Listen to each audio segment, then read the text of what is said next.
Okay, this is me trying again. How you doing, everybody? It's Dan Snow, I'm the history guy. I'm at Buckingham Palace. That's the Victoria Monument.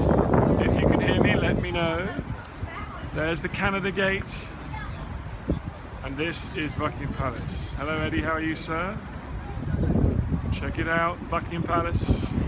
The residence of the British royal family for the last, not even 200 years. It's a relative newcomer. Let me have a quick look at where we are, guys. That's the Mall down there. That way leads to the kind of Whitehall, Westminster, well, Whitehall, Trafalgar Square, the kind of governmental, the executive branch live over there. That's the Ministry of Defence. That's 10 Downing Street. It's where the government live. This is where the Queen lives, slightly separated here. Thanks, Misty Robert. Thank you for sharing. Thanks for sharing, guys.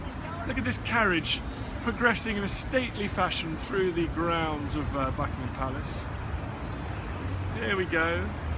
Hello Nathan, how are you, buddy? Good to see you. What a beautiful morning it is here. So this palace here has got 800 rooms.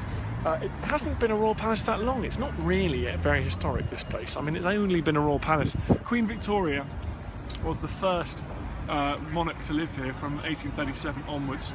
William IV, her uncle, expanded it, but particularly George IV got very excited about it. He absolutely loved it here. How you doing in Boston? It's good to see you. Thank you for inviting your followers, everybody. Good to see you. The flag is up. That is not the royal stand, everyone. That is the Union flag. That is not the royal stand. So that does not mean that she is at home. I gotta say, she's probably in Windsor, which she prefers, which is an old palace. Windsor was founded 1,000 years ago. This has only been a royal palace for a couple hundred years. So in the history of the British monarchy, this is pretty new. This is not that exciting. It's called Buckingham Palace because the Duke of Buckingham bought this, just a private house at about 1701, I think it was, and then it was enlarged, and then King George III bought it for his wife in the 1760s, so it became the Queen's Palace, and then George IV, his son, was obsessed with this building. He expanded it enormously. He created the sort of facade you see here now. Let's go up and have a look. Thank you for inviting followers, team. Very much apprecited. He turned it into this massive palace with 800 rooms. It's got its own cinema, post office, barber shop. It's got staterooms. It's got bedrooms. It's got offices. This is the administrative centre of the monarchy today. Apparently, the Queen doesn't really like it very much. She prefers living in Windsor Castle, as I say, which is much older.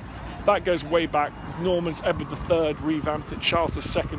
This is a newcomer. But let me show you the balcony that. Let me show you the balcony that the royal family always come out on. Everyone gets very excited about. We're going inside. We're inside the wire here, people. We're inside the wire. So that's the balcony that everybody comes out on the VE Day, the anniversary of the end of the Second World War in Europe, or the Charles and Diana, or William and Kate, and all that kind of stuff. They all stand on that exact balcony. Looks like the Royal Marines are guarding the building today. Usually it's the red-coated guards of the Household Division, but this time it appears to be Royal Marines. Good luck to them. Good to see some of the Naval Branch guarding. Here we go, let's come out of here now. It's nice and early, so there aren't too many tourists around today. So, later on, guys, the one story I do like about here is on VE Day, there's a huge crowd out here. The British crowds tend to gather here and mark important occasions. And you can visit the palace, by the way, people. You can visit the palace. Los Angeles, good to see you, Los Angeles. So the Queen on VE Day, which was May 1945, the Queen and her sister snuck out here, guarded by one of the soldiers, to join the crowd as they cheered her father up on that balcony to cheer the end of the Second World War in Europe, to cheer the surrender of Nazi Germany. That's a story I've always enjoyed. So this place now, you're looking at a place now which is well, it's really, really important for our national celebrations. And that is the Victoria Monument. That is the longest, well actually she was the longest serving monarch, Queen Victoria. She has now been overtaken by our Queen.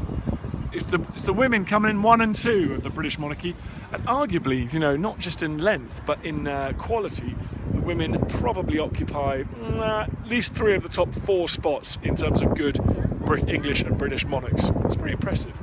There should really be it should only pass through the female line, if you ask me. Okay, here we go.